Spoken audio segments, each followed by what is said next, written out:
What's up, everyone? We're back. Dr. Maxfield. Dr. Shaw. And we got a special event today. It sure is. I didn't know it was like a special event, but it's a special topic. Yeah, so it's not skincare related necessarily, kind of, but maybe. We get a lot of questions about like how to become a dermatologist. And we get a lot of messages about this, a lot of people that are interested in doing what we do, and they want to know, how do you get there? So we're going to talk a little bit today about our journey here, but mostly about how to become a dermatologist in the United States. And it's kind of an interesting story because neither one of us are fairly traditional. Actually, if you trace us to high school, through college, and even through residency, we've kind of been atypical all the way through. I think a lot of people are told that they need to be like excellent students in high school, and we were definitely not the type. We've kind of grown into it. We've pushed ourselves to be better every single day. And one of our biggest things before even getting on social media was being a mentor to people that were struggling in school, because it's something that we struggled with as well to get to where we are. And we were able to overcome that, but we want to give people hope that they can do it as well. Yeah, we kind of made it harder for ourselves by like just sandbagging ourselves in the beginning. And we really had to crawl out and work our way out of that. But I think just for both of us, we really want to impress that on people. You can do this too. There are probably things you may not even believe that you're capable of, but once you get that in your mind that's possible, it's possible. Right. I think everything that happens in life that seems like a little bit out of reach starts with like a crazy idea. And I truly believe that if you don't pursue something, that's the only way that you're not going to achieve it. Like, you really do have to just go for it and see what happens. I can't even count the amount of times people told me no, or that I wasn't going to be able to do it, or that I should look into doing something else because I had no chance. And then just me like sticking with my gut, sticking with my heart and going with it, and then ending up where I am today. So don't listen to people that tell you no. I think that believe in yourself. So how to become a dermatologist? Here we go.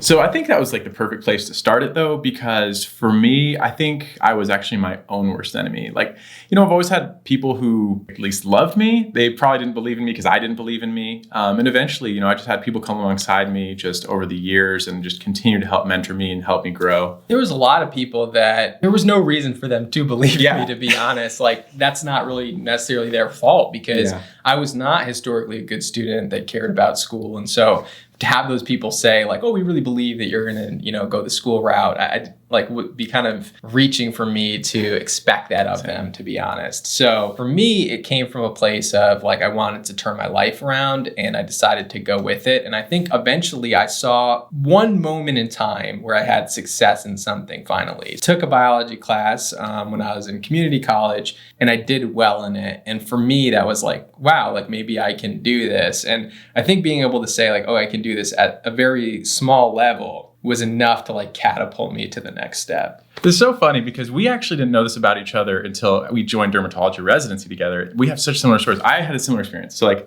getting to a four-year college for me, probably similar to you, was actually a reach. And I was super proud and happy when I got there. One of my first classes was calculus. First test I got, F. And at that moment I'm like, oh, I don't belong here. Like, this was a mistake. I can't make it. And I remember at that point, that's when I learned how to work. I went to the math lab every single day before and after that class, put in hours on top of hours. And next test, I got an A. And that was probably the first A I'd made in like 5, 6, 7 years. I don't know. And then I learned that I could do it. Yeah. And I think after that, once you have that like confidence, which a lot of this comes down to just confidence in being able to perform well, and hard work. I think those are the two qualities that make you most successful in school. And, I don't know that intelligence is great and everything, but I think that intelligence is only secondary to hard work. And I truly, truly believe that. People used to tell me that as a kid, and I was like, no, like, you just gotta be smart. Like, it doesn't work that way. Like, hard work, dedication is the most critical component to success, especially in the medical field. We said this in our live. I was trying to think about where we said this. It was in our live video, but hard work trumps talent when talent does not work hard. I love that. I only heard it recently, but it's just, for me, it just resonates, and it's so true. It's very true. So I think that hard work was the tipping point for me at that point as well, because then I realized I could do it. So I had the confidence that, okay, maybe I can achieve something. And then I decided to work hard at that point, and working hard plus having some confidence that I could be successful was the tipping point. All right, so let's do this chronologically here. So say you're in high school. Is there anything specific you need to do while you're in high school? Yeah, you just really generally have to do well, so getting good grades, and then you have this counterside for the standardized testing, and the whole point of both is really to get yourself into a good university. Yeah, try to get into the best university that you can, and also try to get into good habits of studying, learning material, figuring out ways that you can improve yourself in school, because those skills will translate across the board even once you get into medical school. So if you're in high school, just work hard. You don't need to study anything specific. You don't need to shadow a dermatologist at this point. You don't need to do anything medical related. Just learn how to study, enjoy your life. Both of us were not good high school students. And so even if you're somebody in high school right now who is struggling, know that you can still overcome that and become a doctor, become a dermatologist, regardless of your performance in high school.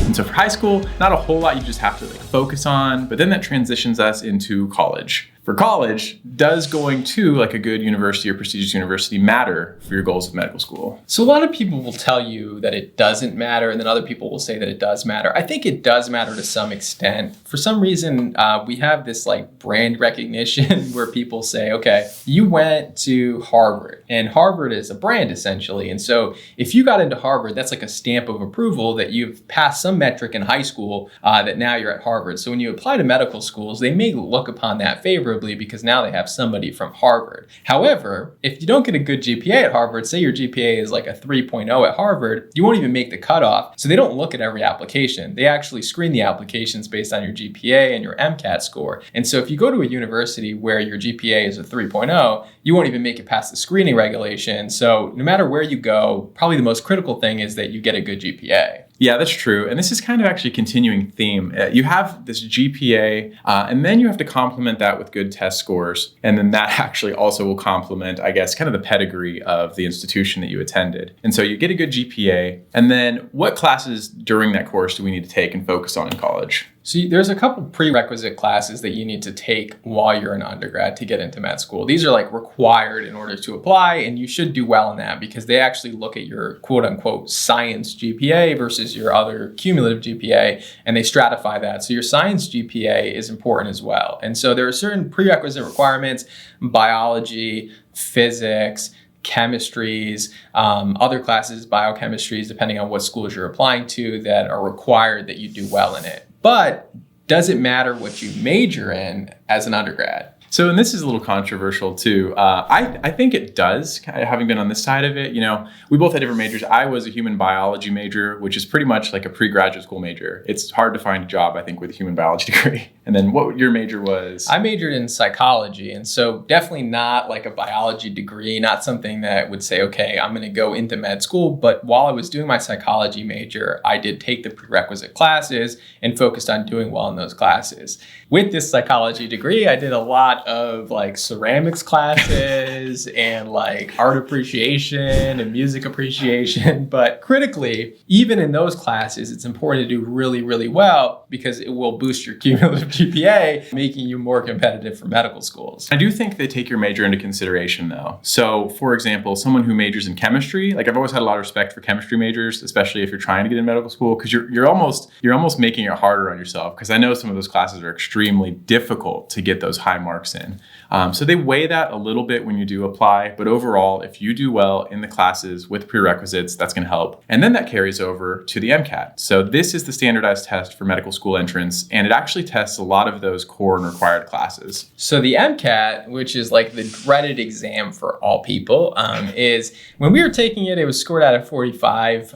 Now it's scored out of 500 something. No, 500 is below average, I think. 500 something, isn't it? Oh, yeah. Okay, that's fair. Yeah, so it's like 500 something. And so I don't actually know how these new scores work necessarily, but you have to take this test. And this test is a conglomerate of different science classes that you took. They also have some reading comprehension type questions as well, and they have some behavioral sciences questions. It's a difficult exam, and it's not really a knowledge-based exam necessarily, but basically you have to do well on it in order to get into med school. Yeah, and guess what? It's a 2-day test now. So when we took it, it was a 1-day test. And this is like the beginning of the 2-day testing. So now it's a 2-day test. Who knows? Maybe by the time you take it, it'll be a 4-day test. And I actually love longer tests. I think every test should be like a week long. Yeah, I actually think that longer tests are better because they give you a better idea of how good a student is. Because if you have like 100 questions, you just don't know those 100 questions, well, now you're kind of screwed. But if you know those 100 questions, you do really well. But then if you have 1,000 questions, you're more likely to get like a true sample of how good the person is. Yeah, it really tests your knowledge base better if you just have a larger representation of their knowledge. But anyway, that aside, no one has week-long tests yet. So the MCAT then gives you another objective mark for which you can, I guess, measure yourself against your peers, or at least how they can measure you or quantify you. So you have your GPA, then you have your MCAT, and they're going to weigh that along with everything about you as a person that you put on paper, as well as your, I guess, school and then networking. Yeah, so all these combination factors come together, but they kind of weigh these extracurricular activities and everything once you've met the requirements as far as GPA and MCAT go. So you have to meet these cutoffs, otherwise they don't even look at the extracurriculars. So what ends up happening is if you pass the metric, then you're in a pool with a bunch of other people that met the same metrics as you, and then they compare your extracurriculars and what school you went to and all those other factors like who you know and your letters of recommendation and your personal statement and all those things. That's when it starts to become important. So I can't stress enough how important GPA and MCAT is to getting into medical school in the first place. And also too, I guess little nuanced things here as you approach this time, you're going to need some letters of recommendation. So throughout your later undergraduate years, you need to connect with people who are within either the medical field, you preferably within the medical field, who can write you a letter that you can put with your application, because that does actually take some forethought. If you get anything from this video, now you may not be interested in becoming a dermatologist. You may not be interested in going into medicine at all. If you get anything from this video and life, the most important lesson that I learned is to make connections, be genuine and honest with people the whole journey of your entire life, because you have no idea when someone will come back around to either help you or hurt you. And I can tell you, even for example, our relationship started in a similar way where I was in a different specialty of medicine. Dr. Maxfield was in dermatology, and we had a good relationship when we were in medical school. I was not interested in dermatology at the time. And so he was able to vouch for me when I was applying to residency in dermatology because I was a hard worker as a medical student and I had made a genuine connection with him. I think that's how it all started. It's true, and we both, we tutor for general medicine, we write for questions, blah, blah, blah. We do a lot behind the scenes. But that's kind of how we hit it off. We applied ourselves. We were super engaged, passionate about what was internal medicine at that time. And we just hit it off that way. We're like, oh man, we're going to be the best we can possibly be. And then years later, I actually had transitioned to another specialty, then come back to dermatology. And thank you so much for people who believed in me to give me that opportunity. But same thing, if we think about how many people invested in us, took a chance on us throughout our years to help us get here, it's extraordinary. It's so important. It's so important. I mean, that was the most valuable factor for me. I'm so grateful to all the people that went to bat for me, including Dr. Maxfield, who put his reputation necessarily on the line to, give me an opportunity to do this. I'm telling you, this is critical. This is not the only example of something like this happening. I can give you 10 examples of my life where somebody went to bat for me because of something I did with no idea that somehow this would come back around. And so it's super important to always be genuine, honest, and work hard in every interaction that you make in life. All right, so you've taken the MCAT, you've gotten the GPA, you've applied to medical school, and now you've got some medical school offers. Yeah, so let's say you're fortunate and you have 10 offers. How are you going to pick one? And we'll talk more about this in depth later, the actual details of what this looks like. But there's some overarching things that I learned from my experience. I think the most important things you can do when you're picking a place or a school is set yourself up where you're going to have a support system and be near family if possible. And then even set yourself up in a geographic region or in an area you would like to be in the future.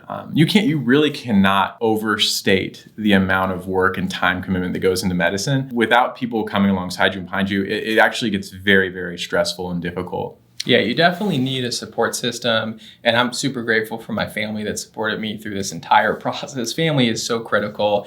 And the other thing is that you don't really put your life on hold. A lot of people think, okay, you're just going to take this like 12 years and put it on hold. But it doesn't really work like that. Like, you live life throughout this entire journey. And so you may get married, you may have kids, you may get a dog at this time. So there's so many different things that are going to happen. So you definitely want a support structure wherever you go. Now, you may not be fortunate enough to have 10 offers from different medical schools, and you may just need to go where you get in. So that's critical too. If you get one offer, go and make the best of it. Honestly, like, go there like it was your number one choice and put everything into it, because once you're in medical school, everything you did before that stops mattering. All that matters is how well you perform in medical school. So it's like, start over and go all in at that point. I think that's so true and so important, because if you look at us, honestly, you can probably Google us and find out our pedigrees and where we went. We don't have a lot of prestige behind us, honestly, but we made the most of every opportunity we were given, every objective mark we tried to hit and just make the most out of.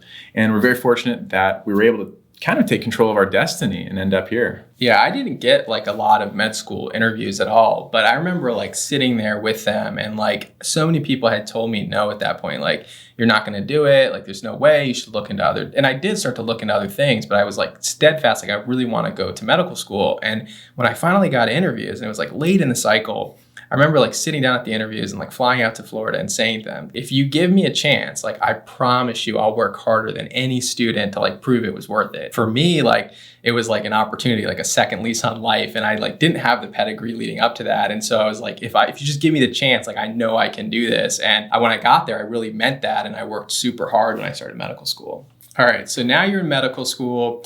You have to do 4 years of medical school, but in the first 2 years of medical school, you're really in the classroom and you're learning everything about the human body at that point. You're learning about medicines and you're taking exams and you're also trying to get this GPA. And so class rank becomes important. And then you have to, at the end of your second year, while you're in medical school, take an exam called the USMLE or COMLEX. And so this used to be a scored test. It would be percentile based. So it would, I guess, give people a chance to kind of weigh you against your peers and hopefully get an accurate assessment of your knowledge base. And so within the last year or two, or recently, they changed this to a pass-fail. But then how does this impact your options as you're trying to obtain a residency and get into the specialty of your choice?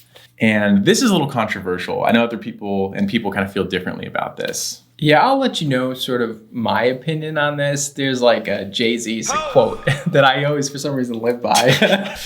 So it's, men lie, women lie, but numbers don't. So I don't know if that's... It's sort of true, right? Because when you look at like pure metrics, and I know people don't like to hear this, and like I didn't like to hear this when I was younger either, but when you look at numbers, an objective test, and like it's not a good test, right? It's not a good test of how you're going to be a doctor, and I 100% agree with that. I completely agree that I know people that blew this test out of the water and they're not very good doctors, and I knew people that didn't do very well on the test and are excellent. They have amazing bedside manner. Their compassion is incredible. And that's the most important thing in the world. But when you look at exams, like it's the only objective measure to compare two people, especially when you're looking at standardized exams. And so for us, like our MCAT and our USMLE exams were the distinguishing factor to help us get to where we are today. Because like we said, we didn't come from this pedigree. We didn't come from places where we have this, legacy of family members that went to Harvard or Yale or anything like that. So we were like picking ourselves from the ground up, and we were able to distinguish ourselves by our exam scores. And so for us, that was a critical factor to us. But I know that for some people who don't do well in these exams, they feel like that's kind of getting in their way of pursuing what they want to pursue. So I see both sides of the coin, but I still think it was an important objective measure. I guess we could say this here. He and I are both actually first generation Americans, right? Your parents moved here, my mom moved here. And so the fact that we could even have a chance at something extraordinary, like being a physician in America within one generation of arriving, is pretty cool. We didn't have that background, and we got to kind of build this from scratch. And so I know for us, a lot of IMGs, the USMLE is their chance to put something on paper that says, boom, take a chance on me. I can do something extraordinary.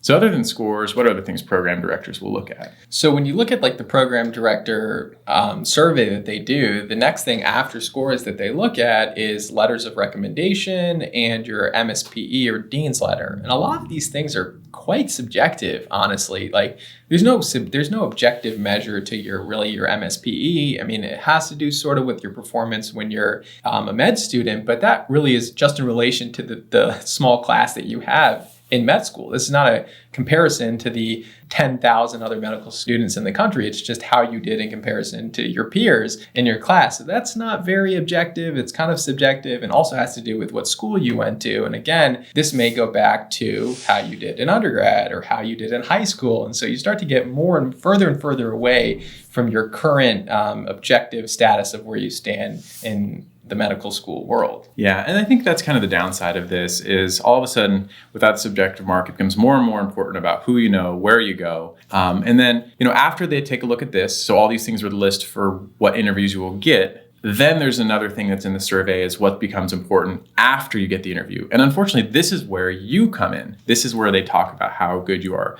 or come across as a person, your interpersonal skills, how you treat people in the room. But obviously, they have to use some sort of metric before they can get to know you because you just can't interview every single applicant. So a little bit of a downside with losing that test score initially. You do have a step 2 score right now, whether that's permanent or not. I don't know. That may go pass fail in the future too. But without the objective scores, it kind of becomes more of who you know. Right. But I mean, what ends up happening, all right, so you take your classes when you're in medical school, you pass them, you do well, you take the USMLE, the COMLEX, you pass it, and then you go on to your third and fourth year of medical school. So third year of medical school is where you have the chance to be doing your clinical work, and it's during this time that you actually are going to have to do some research, probably for dermatology specifically. Now, one question I get is, can I do research in other fields? And I would say absolutely yes. I think everyone understands that you're not just doing dermatology, you're learning medicine. And so take every opportunity you get to write case reports, review literature, do whatever you can to contribute scientifically during this period of time. I think at this point, yeah, I get that question a lot. I think scientific curiosity is the most important thing. The ability to show I can do a research project and finish it to completion and get my name on a paper is probably more important than doing something specifically in dermatology. Does it look good to be published in the JAD or the Journal of the American Academy of Dermatology, which is our #1 dermatology journal? Of course, it looks great if you can do that, but a lot of people don't have the resources to pull that off. And so it would be very reasonable to publish in something else. Now, you can get a little bit tricky if you do a bunch of research in dermatology and then you apply for pediatrics. Things start to get a little bit weird because people start to wonder whether or not you really want to do pediatrics. And so there's a little bit of caveats here, but for the most part, doing research in any field is going to be very helpful. And then don't neglect doing well in all these other subspecialties too. I know we said it before, but make sure you are dedicating your focus and attention to each task and each sort of specialty as you go through. It shows up. Trust me, someone's paying attention and they're going to notice that you just don't care about anything but dermatology. And that actually looks bad. Looks terrible. So a little story time. I know we've done a lot of story times here today, but when I was applying initially, I did radiology out of medical school, right? And I remember as my third year, maybe it was my fourth year at this point, and I was applying to radiology residencies at the time. And basically what ended up happening was I was on an internal medicine rotation. It was nephrology, actually. And I was doing nephrology, and I just loved it because I love the science of the kidney for some reason. I just think it's the physiology of the kidney is fascinating, but we won't go too deep into that right now. But I loved it, and I tried to learn everything I could about fluid management and everything I could learn about nephrology. And I remember the senior resident that I was on with at the time said to me, what do you want to do? And I was like, well, I want to do radiology. And they're like, well, you're really interested in this topic. And I was like, well, I'm interested in everything. I like everything, And she's like, you work really hard. And I was like, yeah, and that's fine. She's like, well, actually my best friend is the chief resident of a radiology residency in Pittsburgh. And she's like, I'm going to tell her about you. And they ended up actually getting me an interview at a program that I probably should not have gotten an interview at by all the other metrics. But I got the interview at that residency program solely because of my performance on a nephrology rotation when I was in medical school that I had no goal of getting a radiology residency interview out of. And so again, critical, so important, the relationships that you make along the way and working hard and making genuine connections with people. Yeah, so true. And I'll just echo that. Actually, the reason I ended up in North Carolina at this residency is when I was also in Florida doing internal medicine rotation. I just busted my butt. I loved what I was doing. I love medicine. I just love physiology too. And the program director took notice and he was like, what do you want to do? And I was like, dermatology. And he's like, all right, is there any way I could convince you to stay here? And I was like, no, I don't think so, not yet. Anyway, so he actually told me, like, there's these good people up in North Carolina. Like, I know someone who worked with them, spoke highly of them as people. And actually, ever since then, I was on a beeline for this place. I was like, I've heard good things about it, heard good things about the people. I know it's where I want to be. And I actually, that's how I got here. That's how this place got on my radar. I think, yeah, I mean, it's so critical, and like, it's hard to say like what is the critical deciding factor in this whole process, but like, just go along with the journey, like be genuine, work hard. Like, it's just so important. So you finish your third year of med school, you've worked super hard, you've made connections, you got letters of recommendation, you've done some research. Now you're entering fourth year. Now this is the final sprint here. So what do we do fourth year that's critical? The fourth year is where you build a relationship. So there's something called audition rotations, where you're going to have hopefully the freedom to pick a place where you rotate, spend some time and work with them. And so at this point, have some places in mind in dermatology that you could see yourself being. I'm talking like your top 3. Spend some time, take the trip, get to know them, make sure you're a good fit. And, this is before interviews. And so this is where you're going to help let them know who you are and that you want to be with them. And I actually think now that we're doing away with some of the test scoring, that this part of the process is actually going to become more and more critical. So having an actual relationship with the programs that you're applying to is going to become more and more important. Going to these places, putting a face to the paper is critical. Now, this can make or break you, right? So people are actually going to get to see you and they're going to decide, do I want to work with this person for the next 3 years potentially? So this is where it starts to become very, very important. And you're going to be actually going to programs. Some people call this an AI, some people call this a sub-I, some people call this an externship, some people call this an audition rotation. But basically you're putting yourself out there for maybe a 1 week to 1 month long interview essentially. Yeah, and we actually did an interview prep for someone about this, I think it was last year. We had different takes on it a little bit. I said, get comfortable as soon as you can, be genuine, be yourself. And because I think the more you're yourself, the more comfortable you can get, the more they're going to see the real you, and the better you'll get an idea if you fit in there for the next 3 years of your life. Yeah, I think to some extent you got to play the game a little bit, but it really... The truth is, and I agree with you, that you don't want to be somewhere where you can't be yourself either, right? So it's a good fit for both you and the program at this point. So if you're going somewhere and you're being completely fake and you're not being yourself at all, and you match there and you end up at this program for 3 years and they love you, you may hate it because you're not being yourself now for the next 3 years. And so I do think finding a place that you're a good fit at is important. Yeah, and you do have to be professional, which is what you do have to pay attention to how people are reacting to you, and be smart about it, read the room. Yeah, we've had a couple of people that were maybe too genuinely themselves, we can say. They were just maybe a little bit not professional. Yeah, that's and then maybe that's how they are always, and that's good. Maybe they're going to find a program where they can be that way and it's going to be fine. But for us, maybe it was a little too much. And then on the other end, we had some people that were maybe a little bit too stiff and we couldn't see how they would fit into our program. And so kind of the middle ground where you're both professional but also engaging and interesting to be around, it's a place you kind of want to be. Being in the middle ground is always good. You don't want to be too much of an outlier in any means. Yeah, that's true. So next is applying again. So you're applying, same rules apply. It's again a very nuanced process. We won't even talk about the match in detail here. It's chaos in some way. And so you're going to pick your programs. I still kind of have the same things in mind, but with dermatology in particular, there's so few programs and so few opportunities. Pick your top 3 where you want to go, but realize that you are very fortunate to get the chance to do this anywhere. So you apply, and then a computer system basically chooses where you're going to go. So this is always fascinating. My family would always tell me I would go on these interviews, and I would leave the interview, and then they would say, "Did you get the job?" And I would say no, actually, we don't find out where we got the job until March. And all we do is we rank where we want to go in the order that we want to go. And then they rank who they want in the order that they want them. And then some computer algorithm somewhere spits out a combination that's supposed to be the perfect match. Is it the perfect match? It's a little chaotic because we were saying, you want to be in places where you have a support structure, but this system allows for no support structure at all because you can end up in anywhere, right? You could end up hundreds of miles away from your family. And so it's kind of a little chaotic, but ultimately you get somewhere and then you get okay, I'm matched into dermatology and I'm going to make the best out of it. So you match into dermatology, you graduate from medical school. So now you're a doctor. You walk across the stage or whatever you do, and you get your diploma. Now you're a physician in the United States, and then you go on to do an intern year. Boom, not in dermatology yet. Psych.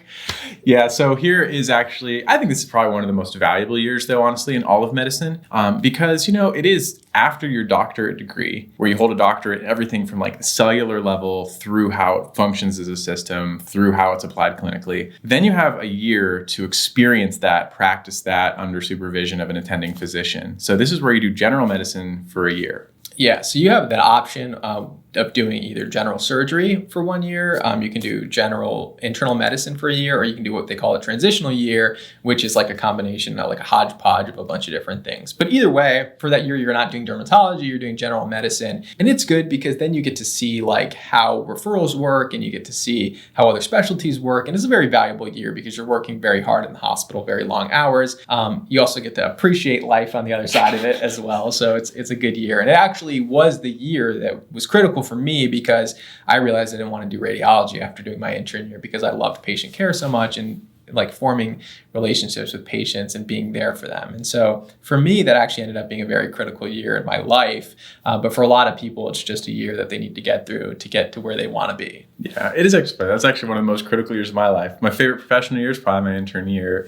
You feel like, I think for the first time, you're really interacting and making a difference in huge ways. Like, I can't even tell you the amount of intubations I've done. That was like my favorite procedure, intubations and then central line. I'm a dermatologist, right? So, but that's the one thing that doctors get. We get to experience and participate in the breadth of medicine in critical care scenarios, through primary care scenarios, because we're expected to have an understanding of all of it. And so when we think of patients in dermatology, that's the expectation, dermatology and whole body. Yeah, and everything is connected, right? Like you can't just say like, oh, this skin lesion is not like connected to the rest of the body, which is why we always say like, okay, maybe there's not a lot of data that, diet has a role in acne or other processes in the body have a role in acne, but we know that these are all connected. Your skin is a manifestation of what's going on inside the body. And we do find when we do consults at the hospital that the skin manifestations often herald something that's going on deep inside the body. And so knowing how all these systems interact together is critical, and we can't like shortchange that enough. Like everything that you learn along the way, it's kind of like a Slumdog Millionaire type situation where it's like everything you interact with along the way in your life is going to play a role somehow in how you practice medicine. And so I can't say that any part of this was useless. Completely agree. Like we still talk about and argue about sepsis. Like it still comes up.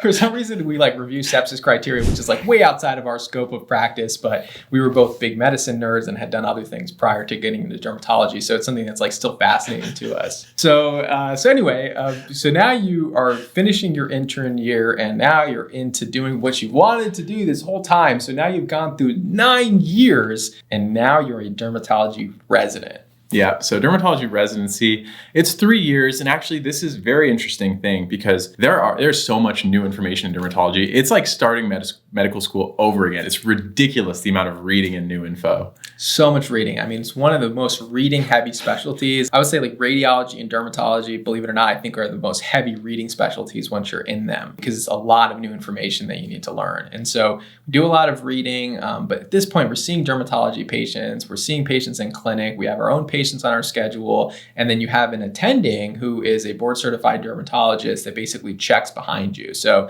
you see the patient and it could be anything in dermatology. It could be, a rash. It can be acne. It can be psoriasis. It can be skin cancer. And then you have an attending dermatologist who's done this for many years come behind you and say, I agree with that. I don't agree with that. And then move forward with the plan. And so during a day in dermatology as a resident, you're going to be doing things from seeing patients to doing surgeries to doing cosmetic procedures. And then at the same time, you're still studying because you have to pass a board examination at the end of all of this. I think it's dermatology basically is like a combination of medical dermatology and then procedural or surgical dermatology and then dermatopathology. So everything we do actually starts under the microscope. We apply it to what we see in the person clinically and then continues to interact with how we treat people surgically. So that's the breadth of what you'll learn, I think, in dermatology. And then you don't have to be done training after this if you really want to do more.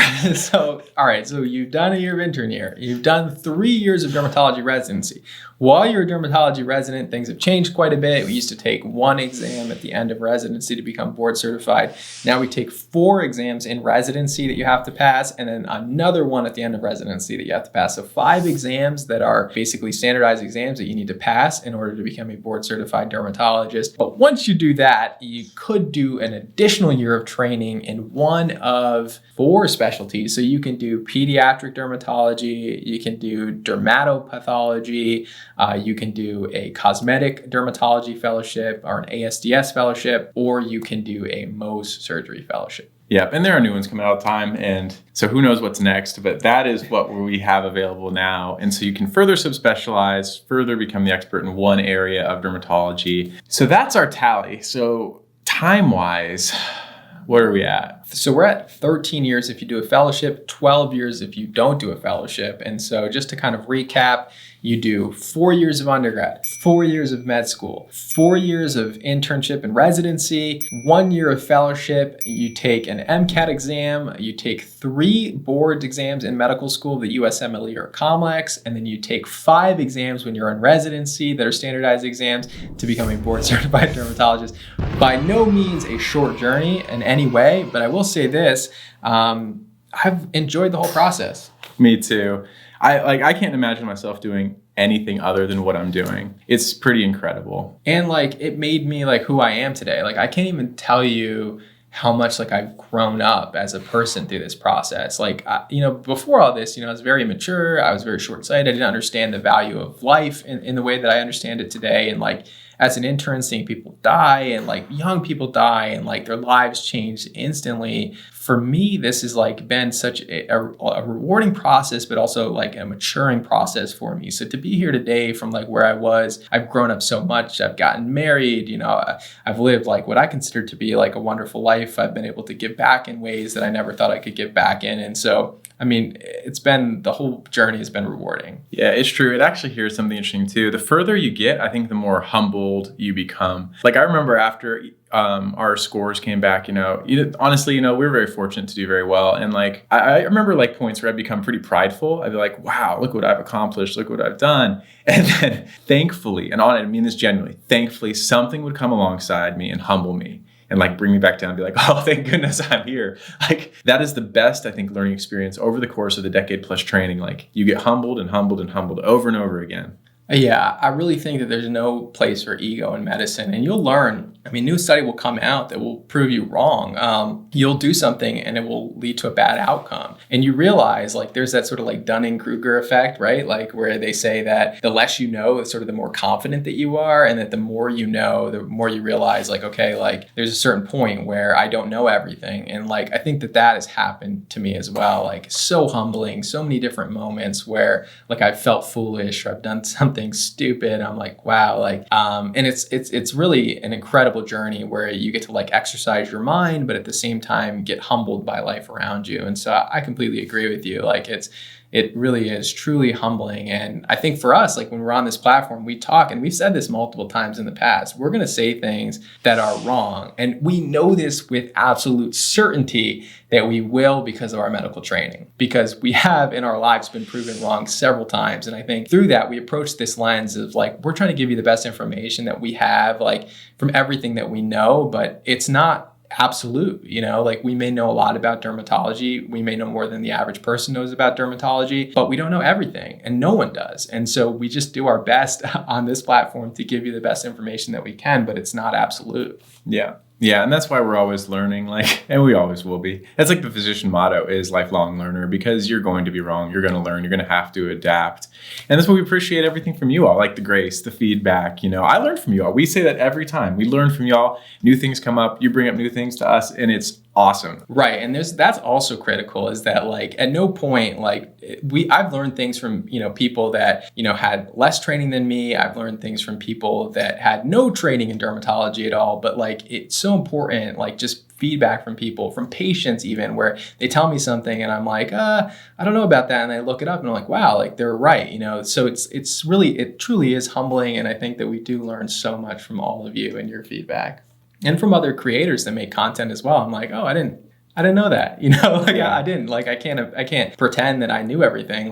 We just found out that salicylic acid is not a beta hydroxy acid. Yeah. Recent discovery on our part. So it's just one of those things where you learn as you go. Yeah. And that's what makes it a huge community. Every single person he plugged in there, the more we're in this, the more I think it feels like a community of people you develop relationships, familiar faces, and it's just great. It's like a family, and we all grow together. So that's how you become a dermatologist in the United States. I know it's different in other countries. It's certainly a long journey, but it's a rewarding and worthwhile journey. I would do it again. Oh, 100%. I would too.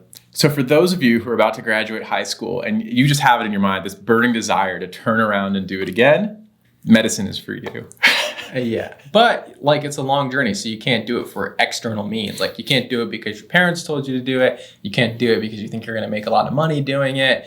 You really need to do it from a place of I really enjoy this and I'm going to enjoy the process as we go through it. And that is the way that you're going to be the happiest. Yeah, totally agree. So thank you guys so much for tuning in. Hopefully you guys found this helpful. We'll do more videos about sort of our journey here. I think that it's important that we sort of share that process because we have atypical journeys, but hopefully you found this helpful. Thanks for tuning in. Yeah, thanks. We appreciate it always. Please like, comment, subscribe.